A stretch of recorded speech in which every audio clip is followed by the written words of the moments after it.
تحریر فرمایا کہ طاقت کے بلبوتے پہ کسی ملک کو فتح کر کے بادشاہ بن جانا جائز ہے یا ناجائز۔ جناب والا، اگر آپ مسلسل آتے رہے ہوں تو ہم نے ایک مرتبہ اسلام کے سیاسی نظام پہ بات کی تھی کہ شریعت ہمیں سیاسی نظام کے متعلق کیا کچھ کہتی ہے۔ اس وقت یہ زیر بحث آئی تھی بات، اور آپ سے عرض کیا تھا کہ اصل میں نبوت کے بعد امامت امت کی کس کے پاس رہے گی۔ اہل تشیع کا خیال یہ ہے کہ امامت اللہ کی طرف سے تفویض ہوتی ہے اور وسط مہدی تک برقرار رہی، پھر امام غائب ہو گئے، اور اب جتنی بھی حکومتیں ہوں گی امام کی نیابت میں چلیں گی، حتیٰ کہ امام خمینی جو تھے انہوں نے بھی یہی کہا کہ وہ نائب ہیں امام غائب کے۔ اور ہمارے نزدیک نبوت کے بعد امت کی قیادت اور امامت شورا کے تحت جائے گی، منصوص من اللہ نہیں ہے۔ اللہ کی طرف سے کسی کی سلیکشن نہیں ہوگی، نبوت ختم ہو گئی اور اس کے بعد لوگوں کی شورا ہے۔ چنانچہ ساری کی ساری خلافت راشدہ شورا پہ مبنی ہے۔ سیدنا ابوبکر رضی اللہ عنہ کی 3 مرتبہ بیعت ہوئی ہے، اس سے زیادہ شورا ہو کیا سکتی تھی؟ پوری اسلامی تاریخ میں یہ واحد واقعہ ہے۔ سیدنا ابوبکر رضی اللہ عنہ کی بیعت ہوئی سقیفہ بنو ساعدہ میں، پھر سیدنا ابوبکر رضی اللہ عنہ کی بیعت ہوئی مسجد نبوی میں، انہوں نے جنازہ پڑھا دیا حضور صلی اللہ علیہ وسلم کا، پھر تیسری مرتبہ آپشنلی انہوں نے کہا کہ قرب و جوار کے دیہات میں جاؤ، ڈھنڈورا پیٹو ہر جگہ، اور انہوں نے کہا تیسرے دن کا سورج غروب ہونے سے پہلے پہلے اپنا امیر جس کو چاہو منتخب کر لو، ابوبکر بھی اس کی بیعت کرے گا، لیکن تیسرے دن کا سورج اگر ڈوب گیا تو پھر کسی کی نہیں سنی جائے۔ اس سے زیادہ شورائیت کیا ہوتی؟ سیدنا عمر رضی اللہ عنہ کا انتخاب ایسے نہیں ہوا کہ ابوبکر رضی اللہ عنہ نے کہا میری جگہ عمر آئے گا، وہ بھی شورا ہوئی ہے، لیکن وہ شورا انفرادی طور پہ ہوئی۔ مثلا حضرت علی رضی اللہ عنہ سے بلا کے پوچھا، عثمان رضی اللہ عنہ سے بلا کے پوچھا، طلحہ سے پوچھا، سعد رضی اللہ عنہ سے، زبیر سے، فلاں سے، بہت نام ملیں گے آپ کو۔ عبداللہ ابن مسعود کو بلایا رضی اللہ عنہ سے پوچھا کہ میں تمہارا کیا خیال ہے اب اپنے پاس، تو انہوں نے کہا آپ تو فرمایا کہ میرا خیال ہے عمر کو، تو انہوں نے کہا ابوبکر اللہ سے ڈرو، عمر کو ہم پہ مسلط کر کے جاؤ۔ تو ابوبکر رضی اللہ عنہ کو ناگوار گزرا یہ جملہ غالباً، فرمایا مجھے بٹھاؤ، بٹھایا گیا، تکیے لگائے گئے، اور فرمایا عبداللہ عمر اور اللہ دونوں کو تم سے زیادہ میں جانتا ہوں، اگر خدا نے مجھ سے پوچھا تو میں کہوں گا کہ اے رب، حضور صلی اللہ علیہ وسلم کے بعد امت میں سب سے اچھا آدمی یہ تھا جسے چھوڑ کے آئے، وغیرہ وغیرہ۔ حضرت عثمان رضی اللہ عنہ کی شورا ہوئی ہے، سیدنا حضرت عمر رضی اللہ عنہ جو شورا بنا کر گئے تھے 6 افراد کی، عثمان رضی اللہ عنہ کو منتخب کیا، سیدنا علی رضی اللہ عنہ نے 6 کی بجائے یہ شورا ذرا بڑھا دی، اور انہوں نے کہا کہ ہر وہ شخص جو بدر میں رسول اللہ صلی اللہ علیہ وسلم کے ساتھ رہا ہے وہ بتائے مجھے خلیفہ ہونا چاہیے یا نہیں۔ تو بدری گنے گئے تھے عبد الرحمن ابن عوف رضی اللہ عنہ کے انتقال پہ، کیونکہ انہوں نے فرمایا تھا کہ میں جو کچھ چھوڑ رہا ہوں اس کا 1/3 بدری صحابہ رضی اللہ عنہ کو میری طرف سے تحفے میں دیا جائے، حتیٰ کہ امیر المومنین عثمان رضی اللہ عنہ کو بھی 100 اور کچھ تولے سونا ملا تھا۔ پھر سیدنا علی رضی اللہ عنہ نے جب اپنی شورا کے لیے کہا ہے تو 80 بدری صحابہ رضی اللہ عنہ نکلے ہیں۔ اسی لیے حضرت معاویہ رضی اللہ عنہ جو اختلاف ہوا ہے تو حضرت علی رضی اللہ عنہ نے لکھا کہ معاویہ آپ پوچھتے ہیں میری خلافت کیوں ہے، تو خدا کی قسم کھاتا ہوں کہ آسمان کے تلے کوئی ایک آدمی جو بدر میں رسول اللہ صلی اللہ علیہ وسلم کے ساتھ تھا وہ تمہارے ساتھ نہیں، وہ میرے ساتھ، اور میرے ساتھ 700 صحابہ کرام رضی اللہ عنہ میں جنہوں نے بیعت رضوان کی تھی۔ مولا علی کے کیا کہنے، امیر المومنین تھے آخر، علم کا سمندر تھے، جتنے بڑے وہ آدمی شورئی نے منتخب کیا، شورائی نظام تھا سارا۔ اس شورائی نظام سے ہٹ کے اگر کوئی جبر سے مسلط ہو جائے، یہ دوسری صورت ہے ہمارے نزدیک، اور جبر سے مسلط ہونے کے بعد اگر وہ اسلام کا نظام جاری رکھے اور اسلامی قوانین کے مطابق فیصلہ کرتا ہے، ہم اسے سلطان کہتے ہیں، امیر کہتے ہیں، سلطان بھی بات کی بات ہے، امیر کہتے ہیں۔ سیدنا معاویہ رضی اللہ عنہ کو کیوں امیر کہا جاتا ہے؟ اس لیے کہ ایک طرح سے ان کی جو خلافت تھی وہ سیدنا علی رضی اللہ عنہ کے بعد منعقد ہوئی ہے، اور وہ جو بھی حکومت تھی اس میں جو کچھ بھی ہوتا رہا ہے اس کو کیا دہرانا ہے، لیکن خلافت راشدہ نہیں رہی تھی۔ خلافت راشدہ سیدنا حسن رضی اللہ عنہ پہ ختم ہو گئی تھی۔ معاویہ رضی اللہ عنہ کو اسی لیے امیر کہا جاتا ہے کہ انہوں نے ٹھیک شرعی نظام کو اپنی اصل حالت میں برقرار رکھا۔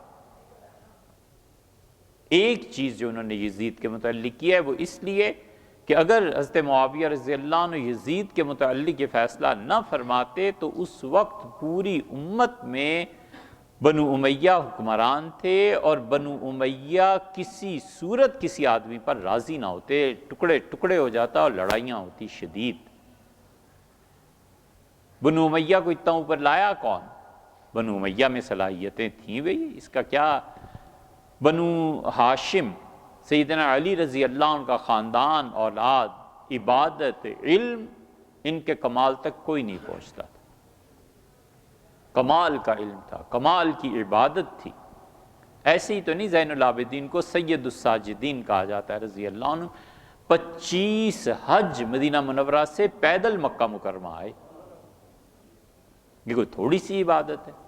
فرض نماز کے لیے کھڑے ہوتے تھے، اور ایسے بھی ہوا ہے کہ اللہ اکبر کہا اور گر گئے، ہوش آیا تو لوگوں نے کہا کیا ہو گیا؟ کہنے لگے جس کی دربار میں کھڑا ہو رہا ہوں نا، اس کے جلال اور ہیبت کھڑا نہیں ہونے دیتی۔ اللہ تک پہنچنے کی 3 راہیں ہیں، ایک خدا کی محبت ہے اور دوسرے خدا کی معرفت ہے، اور ان دونوں پہ دستخط خدا کا خوف کرتا ہے۔ جو اللہ کی محبت اس کے خوف سے خالی ہے، اور جو اللہ کی معرفت اس کی خشیت سے خالی ہے، وہ دھوکہ ہے، جھوٹ ہے۔ اس آدمی کو 100 بار غور کرنا چاہیے اپنے اوپر۔ یہ خشیت الہیہ اصل ہے، یہ ان حضرات کو بدرجہ اتم حاصل تھی۔ اور بنو امیہ سیاست، دنیا میں کام، بادشاہت، ان کے دائیں ہاتھ کا چٹکی بجاتے میں بساط پلٹ دیتے تھے۔ عبداللہ عمر بن العاص، سیدنا معاویہ اور مغیرہ بن شعبہ، پورے عربوں کی سیاست جمع ہو گئی تھی ان کے دماغ، ایسے تھوڑے ہی تھے۔ ان کو رسول اللہ صلی اللہ علیہ وسلم نے عہدے دیے، پھر سیدنا عمر رضی اللہ عنہ نے بڑھا دیا تھا، پھر حضرت معاویہ رضی اللہ عنہ، حضرت عثمان رضی اللہ عنہ خود اموی تھے، پھر حضرت معاویہ رضی اللہ عنہ کا دور آتے آتے اتنا امویت پھیل گئی تھی کہ حضرت معاویہ رضی اللہ عنہ کے پاس کوئی اور ذریعہ رہا نہیں تھا۔ ہم نے اس لیے امارت کے بعد پھر ہے تیسرا درجہ، اور وہ سلطان ہے کہ وہ قائم رکھے حکومت کو، لیکن جبراً قبضہ کر لے، فوج کے ذریعے، طاقت کے ذریعے۔ ہمارے نزدیک سلطان ہے، بشرطے کہ اسلامی چیزوں کو قائم۔ سلطان یہ جتنے سلاطین آپ کو نظر آتے ہیں نا، سلطان قطب الدین ایبک، سلطان التمش وغیرہ وغیرہ، یہ سب شرعی حکومتوں کو قائم کیے ہوئے تھے۔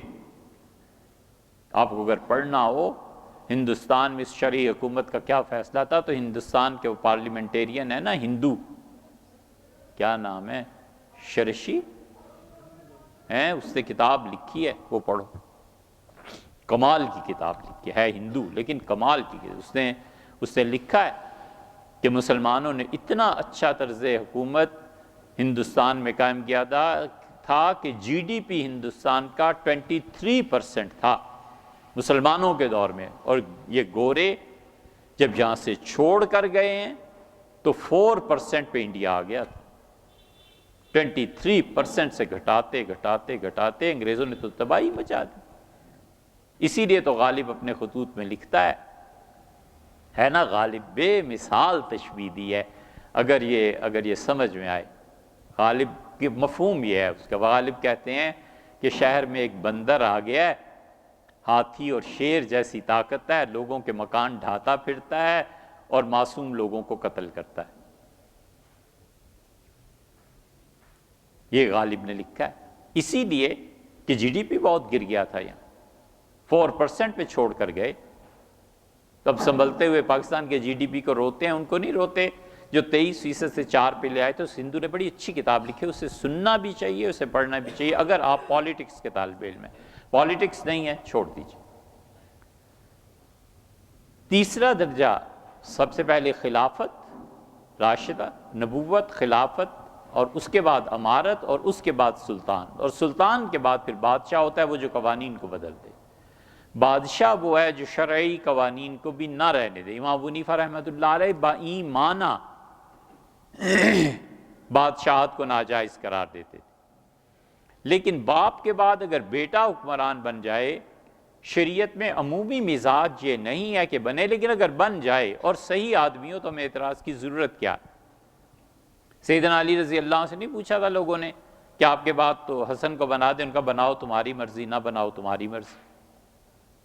حضرت عمر رضی اللہ عنہ سے پوچھا گیا تھا، انہوں نے سختی سے منع کر دیا تھا، انہوں نے تو اپنے بہنوئی حضرت سعید رضی اللہ عنہ کو نہیں آنے دیا، انہوں نے کہا نہ، عمر کے خاندان کا کوئی آدمی نہیں آئے گا۔ تو اس لیے جو آپ نے تحریر فرمایا ہے نا کہ علماء نے بادشاہ کے حق میں فتویٰ دیا، یہ ان علماء نے دیا جنہوں نے بادشاہ کو دیکھا، اس وقت کی سیاست کو دیکھا، امت کو دیکھا کہ اگر یہ بادشاہت قائم نہ رہی اور بغاوت ہو گئی تو کیا ہوگا۔ بادشاہت قائم ہوگی اور یہ لوگ ٹھیک چلاتے رہیں گے چیزوں کو، بالکل ٹھیک ہے، کوئی حرج نہیں۔ اورنگزیب رحمۃ اللہ سے بڑا آدمی کون ہوگا؟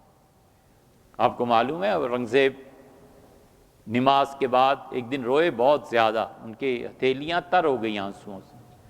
وزیر اعظم سعد اللہ نے کہا کہ خیریت ہے، آج آپ بہت آہوزاری سے دعا مانگ رہے تھے۔ ان کا سعد اللہ، پورے ہندوستان میں ایک آدمی چاہیے جو میری گدی کو سنبھال لے، میری نشست کو سنبھال لے۔ کا آدمی نہیں ملتا، انسان نہیں ملتا جو سلطنت کو سنبھال سکے۔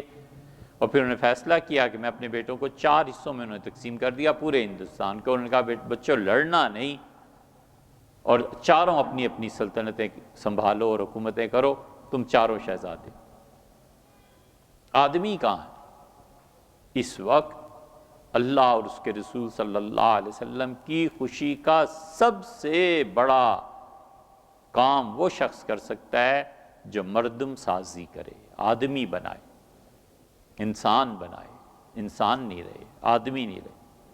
آپ کبھی غور کیجئے گا، یہ جتنے آپ کے سیاستدان ہیں، ان سب میں کوئی ایک آدمی بتاؤ جو اس قابل ہو کہ اس مملکت کو سنبھال سکے اور اللہ کے بندوں کو فائدہ پہنچے۔ ہم مسلمان جو تباہ ہو رہے ہیں، غربت اور کیا کیا چیزیں، اس کو حل کر سکے۔ ایک آدمی بتاؤ ان میں جو پڑھا لکھا ہو، اور ایک آدمی ایسا بھی جو نیچے محلے اور گلی کی سطح سے اوپر اٹھ کے لیڈر بناؤ۔ اسے کیا پتا فاقہ کیا ہوتا ہے، اسے کیا پتا کہ بچوں کی فیس کیسے پوری کرنی ہوتی ہے، انہیں کیا پتا ہے کہ رشتے نہ ہو بہنوں کے بیٹیوں کے تو کیا بیتی، انہیں کیا پتا ہے یار۔ اس لیے امت میں سب سے بڑا کام اس وقت یہ ہے فرد سازی کا۔ جو آدمی افراد بنا دے نا، کوئی انسان کے بچے بنا دے، وہ سب سے بڑا کام کرے گا۔ علماء نے جو فتویٰ دیا تھا، اس زمانے کے سیاسی حالات کو پڑھیں گے تو آپ کو علماء کی بھی موقف کی سمجھ آئے گی۔ امام ابو حنیفہ رحمۃ اللہ مزارت کو ناجائز کہا، جبکہ بعد میں علماء نے اس کی اجازت دے دی۔ وضاحت فرمائیں بھئی، اب زراعت نبی کریم صلی اللہ علیہ وسلم کے زمانے میں ہوتی تھی کہ نہیں ہوتی تھی؟ حضور صلی اللہ علیہ وسلم نے خیبر میں اپنی زمین بٹائی پہ ہی دی تھی۔ سیدنا عمر رضی اللہ عنہ اپنی زمینیں بٹائی پہ دی تھی کہ نہیں دی تھی؟ مزارعت کا نظام جو تھا یہ مسلمانوں میں رہا ہے۔ حضرت امام ابو حنیفہ رحمۃ اللہ علیہ کی روایت جو ہے ناجائز ہونے کی، امام صاحب رحمۃ اللہ علیہ سیاسی طور پر سمجھتے تھے کہ مزارعت کا نظام لوگوں کو برباد کر دے گا، لوگ ایسے دیانتدار نہیں رہے جیسے پچھلی صدیوں میں ہوا کرتے تھے۔ امام صاحب رحمۃ اللہ نے ناجائز فرمایا، لیکن صاحبین نے جائز قرار دی۔ خلافت راشدہ میں مزارعت تھی یا نہیں تھی؟ حضور اقدس صلی اللہ علیہ وسلم عبداللہ ابن رواحہ کو نہیں بھیجتے تھے؟ کہ میری زمین ہے اور میں نے یہودیوں کو ٹھیکے پہ دی ہوئی ہے اور جو میرا حصہ ہے لے آؤ۔ عبداللہ ابن رواحہ رضی اللہ عنہ جاتے تھے، کھجوروں کے باغات، فصل زمین پہ بچھائی جاتی تھی اور دو حصے کر کے وہ یہودیوں کو دعوت دیتے تھے، کہتے تھے ایک حصہ رسول اللہ صلی اللہ علیہ وسلم کا ہے، ایک آپ لوگوں کا ہے، جو آپ کا جی چاہے اٹھا لے۔ ایسا عدل تھا، اسی لیے تو یہودیوں کا ربائی آیا تھا اور اس نے عبداللہ ابن رواحہ کا سر چوما اور اس نے کہا عبداللہ جب تک، عبداللہ ابن رواحہ نہیں تھے، وہ تو شہید ہو گئے تھے، وہ اور تھے صحابی رضی اللہ عنہ، انہوں نے کہا جب تک انصاف قائم ہے نا، یہ جو تم کرتے ہو رسول اللہ صلی اللہ علیہ وسلم کا حصہ ہمارا حصہ اور جو ہم چاہیں اٹھا لیں، خدا کی قسم تمہیں دنیا سے کوئی نہیں مٹا سکتا۔ یہ عدل ہے جو معاشرے سے اٹھ گیا۔ عدل ان معاشروں میں قائم ہوتا ہے جہاں لوگ محبتوں اور نفرتوں سے بلند ہو کے سوچتے ہیں۔ ہم تو ابھی اس سٹیج پہ ہی نہیں پہنچے کہ محبت اور نفرت سے بلند ہو کے سوچیں۔ چودھری کو چودھری سے محبت ہے، چاہے چودھری کے مقابلے میں فرض کر لیجئے کہ چیمہ آ گیا اور وہ زیادہ اچھا بندہ ہے۔ پٹھان کو پٹھان سے محبت ہے، فرض کر لیجئے کہ کوئی یو پی کا اردو سپیکنگ یہاں آ گیا ہے اور وہ کہتا ہے پشاور میں الیکشن لڑوں گا، تو تم کون ہوتے ہو؟ ہمیں پٹھانوں سے محبت ہے کسی کی مجال کے کراچی سے سیٹ نکال کے دکھائے؟ عدل ہمیشہ قائم ہوتا ہے جب انسان محبتوں اور نفرتوں سے بلند تر ہو کے سوچتا ہے، پھر عدل قائم ہوتا ہے۔ تو اس لیے مزارعت، اب مزارعت کی بحث کیا ہے بھیا؟ اور 20-30 سال میں یہ سب چیزیں ختم ہو جائیں گی، طرز حکومت ہی چائنا کا آ جائے گا، دین ہی نہیں رہے گا اس معنی میں جس معنی میں آج آپ دیکھتے ہیں۔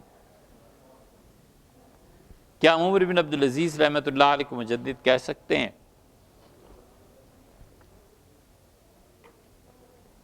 کیونکہ انہوں نے موروثی بادشاہ بننے کی بجائے لوگوں سے رائے لینے کا حکم دیا اور خلافت قبول کی اور تمام لوگوں سے جاگیریں واپس کی۔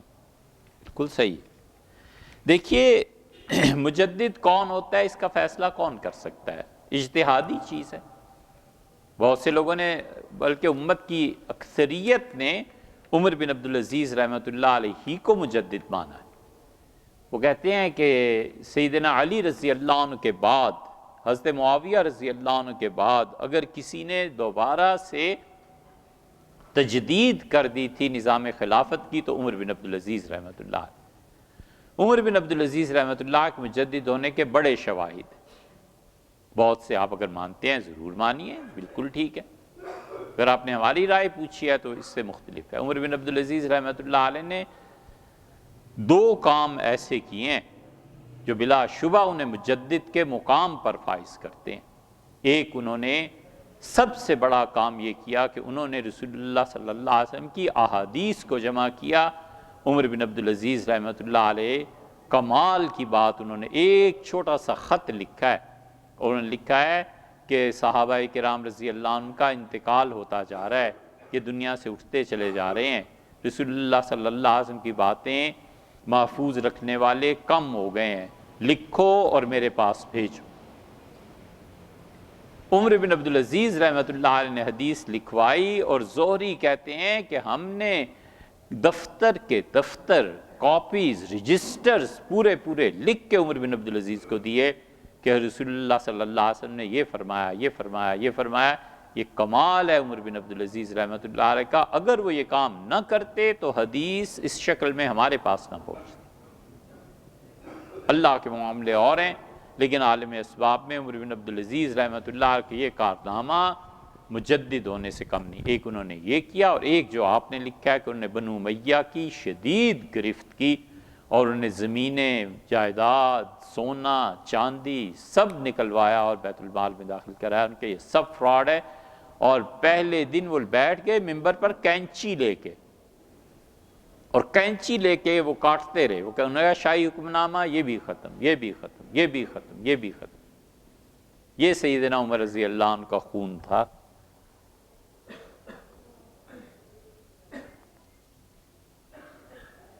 مروان کے 2 بیٹے تھے نا، بیٹے تو بہت زیادہ تھے، 2، عبد الملک اور عبدالعزیز۔ عبدالعزیز مصر کے گورنر تھے، عبد الملک سینٹر میں تھے۔ اگر عبدالعزیز کا انتقال جلدی نہ ہو جاتا تو خلافت وہ ہوتی۔ عبد الملک کی بیٹی فاطمہ سے شادی ہو گئی، چچا تایا گویا، بڑے ابا کے یہاں ان کی شادی ہو، ختم ہوئی بات۔ لیکن عبدالعزیز کا انتقال ہو گیا، حکومت عبد الملک کے پاس چلی گئی۔ اب اس واسطے سے بہنوئی کی طرف جب حکومت آئی ہے یہاں، تو عمر بن عبدالعزیز رحمۃ اللہ علیہ کے عبدالعزیز کے رشتے کی بات آئی تھی اصل میں۔ تو عبدالعزیز کا رشتہ سیدنا عمر رضی اللہ عنہ کے بیٹے عاصم کی پوتی یا نواسی سے کیا گیا تھا۔ عمر بن عبدالعزیز کو پالا تھا، عبدالعزیز کو اپنی بہن سے بڑی محبت تھی، اتنی محبت تھی کہ عمر کو اپنی بہن کو دے دیا تھا، پھوپھی کو۔ تو پھوپھی نے سب سے زیادہ مخالفت عبدالعزیز کے رشتے کی تھی، اس سے کہا عمر کے خاندان میں نہ کرو، جہاں مرضی کر لو، یہ نہ کرو رشتہ۔ باقی سب راضی تھے، سیدنا عمر رضی اللہ عنہ کی نسبت بھی عظیم تھی، رشتہ ہو گیا، عمر پیدا ہوئے۔ جس دن عمر نے کینچی لے کے کاٹنا شروع کیا ہے، شاہی فرامین اور جائیدادیں اور الاٹمنٹس اور محل، نکلو، پبلک کی چیز ہے، نکلو۔ گھوڑا لایا گیا، انہوں نے کہا میرا گدھا کافی ہے سواری کے لیے، گھوڑے کو واپس بھیجو، یہ مسلمانوں کا مال ہے۔ تو اتنے محتاط تھے۔ تو بنو امیہ پھر بھاگے، انہیں پتا تھا کہ پھوپھی کی سب سے زیادہ مانتا ہے، جا کے روئے اور کہا آپ سمجھائیں اپنے بیٹے کو۔ تو انہوں نے کہا یہ اس کا قصور نہیں ہے، میں تو اس دن چیختی تھی کہ عمر کے خون کو اپنے خاندان میں شامل نہ کرو، مجھے پتا تھا کہ عمر کا خون آئے گا تو آگے کی نسلیں ایسے ہی ہوں گی۔ پھر یہ لوگ تھے عمر بن عبدالعزیز رحمۃ اللہ علیہ کو، اس لیے بڑی منقبت ہے عمر بن عبدالعزیز رحمۃ اللہ علیہ کی۔ ان کو بچپن میں گر گئے تھے گھوڑے سے اور ماتھے پہ ایک پیشانی پہ نشان پڑ گیا تھا۔ واللہ عالم۔ لیکن سیدنا عمر رضی اللہ عنہ پتہ نہیں کیوں کہتے تھے، ہمیں نہیں معلوم، لیکن کبھی کبھی کہتے تھے کہ میرا بیٹا وہ کہاں گیا جس کی پیشانی پہ گھوڑے سے گرنے کا ایک نشان ہے۔ لوگوں نے کہا عمر بن عبدالعزیز کو دیکھ کے کہ یہ حضرت عمر رضی اللہ عنہ کا یہ بیٹا تھا، ان کے نسل سے بڑے مناقب ہیں ان کے۔ لیکن ہم سے آپ نے سوال کیا، اسے ہم بڑی مختصر سی بات کہتے ہیں۔ ہمارا خیال ہے کہ پہلی صدی کے مجدد عمر بن عبدالعزیز رحمۃ اللہ علیہ ساری عظمت کے باوجود وہ نہیں تھے امام رحمۃ اللہ علیہ۔ امام حنیفہ رحمۃ اللہ علیہ نے وہ کام کیا ہے کہ عمر بن عبدالعزیز کا جمع حدیث سے زیادہ امام حنیفہ رحمۃ اللہ علیہ کا کام ہے۔ امت کو اس وقت اسٹیبلشمنٹ کو ضرورت تھی قانون کی، اور اسٹیبلشمنٹ کو چاہیے تھا، آرمی کو چاہیے تھا ایک نظام، اور نظام کسی کے پاس تھا نہیں۔ کوفہ میں الگ فتوے تھے، مدینہ منورہ میں الگ فتوے تھے، حرمین شریفین کے فتوے الگ تھے، ہر جگہ فتاوی الگ الگ تھے کیونکہ احادیث الگ الگ تھی۔ اور امام حنیفہ رحمۃ اللہ علیہ پہلے آدمی ہیں جنہوں نے امت کو قانون بنا کر دیا۔ ان کا یہ ہے قانون، اس کے مطابق چوری کی یہ سزا ہے، قتل کی یہ سزا ہے، اس طرح ہوگا، اس طرح ہوگا۔ مقننہ جتنی ہیں امام حنیفہ رحمۃ اللہ علیہ کی مٹھی میں آ گئی۔ اور امام صاحب رحمۃ اللہ علیہ نے اتنے قاضی پیدا کیے، اتنے کہ جب گورنمنٹ نے چاہا کہ امام حنیفہ رحمۃ اللہ کو استعمال کرے تو انہوں نے اپنی زندگی کا غالباً جیل میں جانے سے پہلے آخری جمعہ پڑھایا، اور انہوں نے اپنے سارے شاگردوں کو دعوت دی اور لوگوں کو ان کی حسب مراتب بٹھایا گیا۔ اور امام حنیفہ رحمۃ اللہ نے کہا کہ اس وقت اس مسجد میں میرے شاگرد ہیں اور تم میں سے پہلی 2 صفوں کے لوگ میرے برابر ہیں۔ ان کا جتنا اجتہاد میں کر سکتا ہوں تم بھی کر سکتے ہو۔ اور پھر آخر پہ انہوں نے کہا اس مسجد میں کوئی ایک میرا شاگرد ایسا نہیں اس وقت امیر المومنین بنا دیا جائے اور مملکت کو سنبھال نہ سکے۔ امام صاحب کمال کے آدمی، اسی لیے تو ہارون الرشید کو مصیبت پڑ گئی، اور یہ ٹرننگ پوائنٹ تھا اس امت کا۔ یہ ایسے ہی نہیں ہے کہ عیسائی سوئے ہوئے تھے، عیسائیوں کی بڑی نظر تھی۔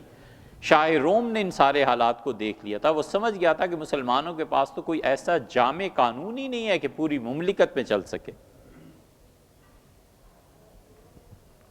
اسے اپنا آدمی بھیج دیے۔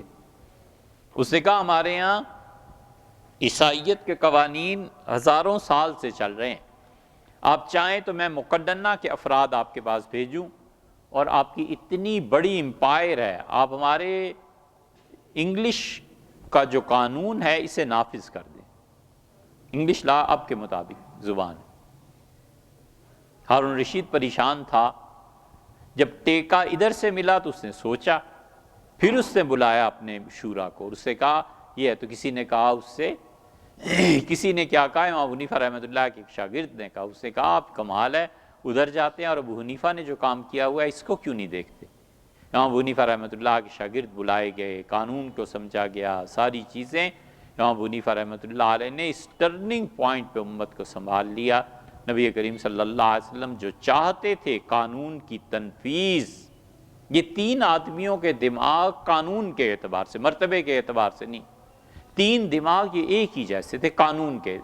نبی کریم صلی اللہ علیہ وسلم کے اپنے جو اجتہادات ہیں نا وہی کے علاوہ، وہ مزاج، سیدنا عمر رضی اللہ عنہ کا مزاج اور امام ابو حنیفہ رحمۃ اللہ علیہ کا مزاج، ملکی قوانین کے بارے میں ان سب کا اجتہاد ایک طرح کا نظر آئے گا۔ فرق یہ ہے کہ رسول اللہ صلی اللہ علیہ وسلم کے اجتہاد پہ اگر فرق پڑتا تھا تو وہی آ جاتی تھی، عمر اور ابو حنیفہ رحمہ اللہ کے اجتہاد پہ کوئی وہی نہیں آتی۔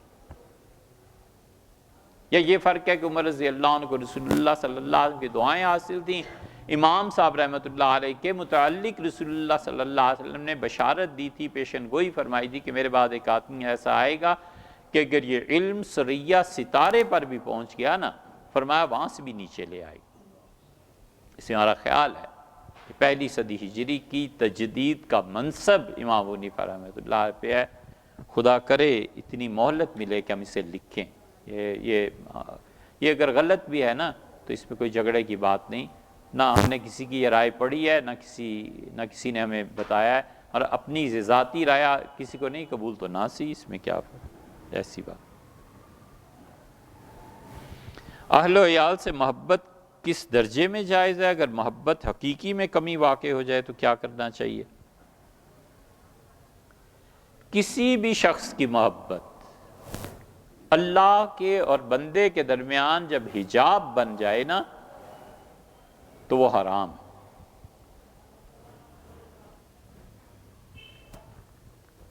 پتہ ہے کہ پیٹرول گورنمنٹ کا ہے، منسٹری کا ہے، گاڑی منسٹری کی ہے، مجھے الاؤ نہیں ہے کہ اپنے بچوں کو اس پہ مری لے جاؤں۔ یہ محبت اولاد کی اگر مری جانے پہ مجبور کرے نا اور گورنمنٹ کو نقصان پہنچتا ہو، یہ محبت حرام ہے۔ سیدھا سادہ سا اصول ہے، کسی بھی فرد اور اولاد یا کسی کی بھی محبت اللہ کی نافرمانی تک جب لے جائے نا، چھوڑ دینا چاہیے، کنٹرول کرنا چاہیے۔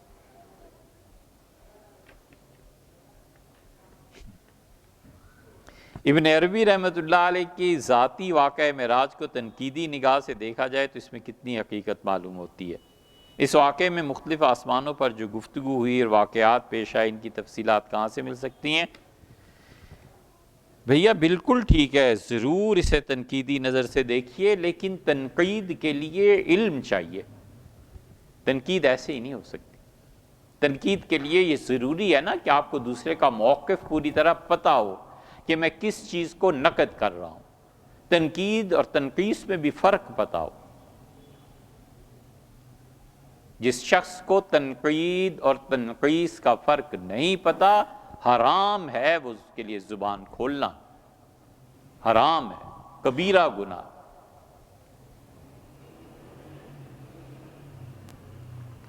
گربہ بشتر ہے کوئی تک؟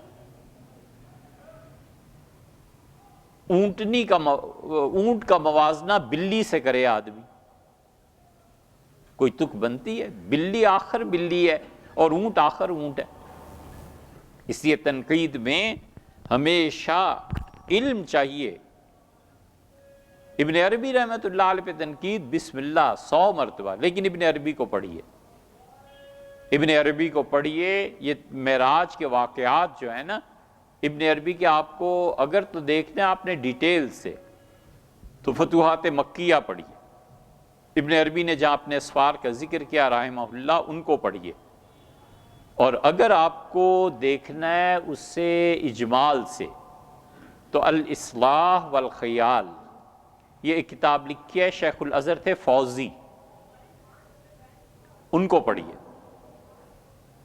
ان کو پڑھنے کے بعد یہ ضروری ہے کہ آپ اس کے ساتھ صوفیہ کے جو نمائندے تھے ان کا موقف پڑھیے۔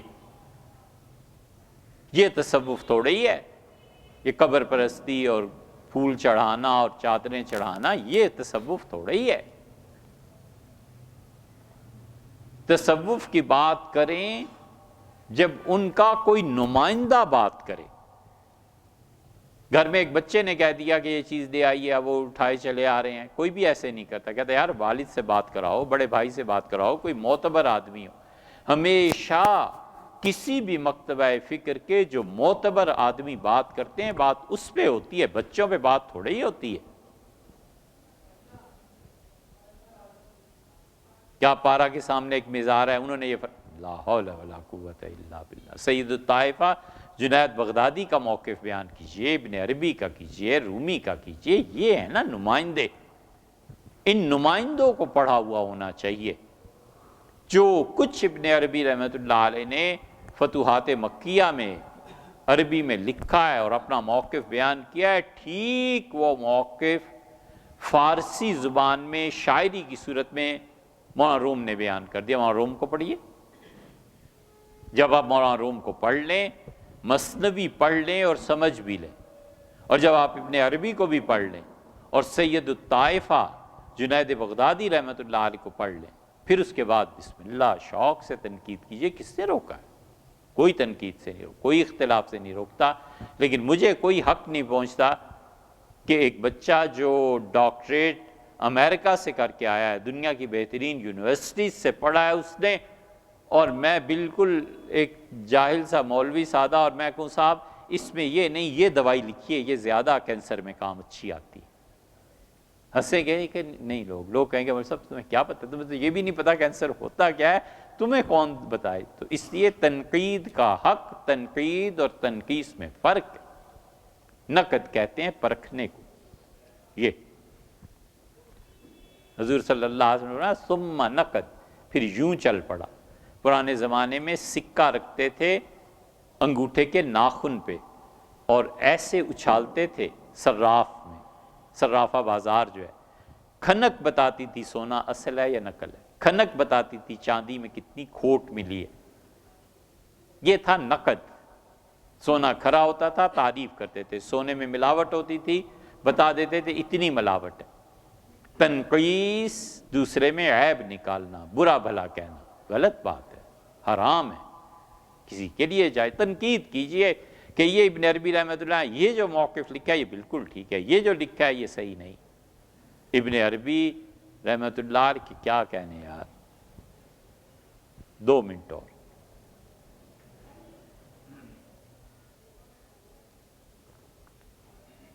مولانا روم لکھتے ہیں مثنوی میں کہ حکیم صنائی پھر فرید الدین عطار، ان دونوں کے بعد اس امت میں تیسرا شخص میں پیدا ہوا ہوں، اور جو کچھ صنائی اور عطار نے لکھا ہے میں اس کے پیچھے چل رہا ہوں۔ مثنوی اتنی بڑی چیز ہے، اور ان 3 کے بعد حکیم صنائی اور فرید الدین عطار اور تیسرے مولانا روم اور چوتھے کا اضافہ ہم نے کیا۔ ہم اس لیے الگ سے بات کرتے ہیں کہ اگر کسی کو تنقید کرنی ہے بے شک کرے، نہ مانے کوئی حرج نہیں، کوئی حرج نہیں۔ چوتھا آدمی علامہ اقبال تھے۔ علامہ اقبال کے فارسی کے کلام کو پڑھیں اور مثنوی کو پڑھیں تو بسا اوقات شبہ ہوتا ہے کہ یار یہ علامہ کا شعر ہے یا مولانا روم کا شعر۔ عارف باللہ اتنے بلند مقام پہ وہ آدمی فائز تھا، چوتھا آدمی یہ ہے۔ ان سب کو پڑھ کے پھر جا کر ابن عربی سمجھ میں آتے ہیں، کچھ زیادہ نہیں۔ ابن عربی رحمۃ اللہ علیہ کو 10 سال پڑھایا ہے ایران میں امام خمینی نے۔ یہ جو ہمارے بچے خمینی کا انقلاب کرتے پھرتے ہیں نا، تمہاری علمی گہرائی کتنی ہے میاں؟ تم نے پڑھا ہی کیا ہے ابھی؟ تمہیں پتہ ہی نہیں زندگی کے حقائق کیا ہوتے ہیں۔ انہیں اتنا بھی نہیں پتا۔ ابن عربی کے فلسفیانہ ایک بحث کو پڑھ کے ہم اس نتیجے پہ پہنچے کہ ابن عربی یہ بتانا چاہتے ہیں کہ محبت میں جتنی شدت پیدا ہو جاتی ہے، لذت میں اتنا اضافہ ہو جاتا ہے۔ پھر سمجھ میں آئی کہ اللہ کی محبت میں جتنی شدت پیدا ہو جائے، سجدہ اتنا قرب کا احساس دلاتا ہے۔ اسی لیے تو علامہ اقبال نے اس سارے فلسفے کو، اتنی لمبی بحث ابن عربی کی، علامہ نے ایک مصرے میں سمیٹ دیا ہے۔ علامہ نے کہا ہے کہ عبد چیزیں دیگر، عبد چیزیں دیگر، بندہ ہونا اور بات ہے، اس کا بندہ اور بات ہے، سجدہ اور چیز ہے، اور اس کے لیے سجدہ اور چیز ہے۔ یہ جو اس کے لیے سجدے کا علامہ نے کہا ہے نا، اس سے ابن عربی کا فلسفہ لگا کھاتا ہے۔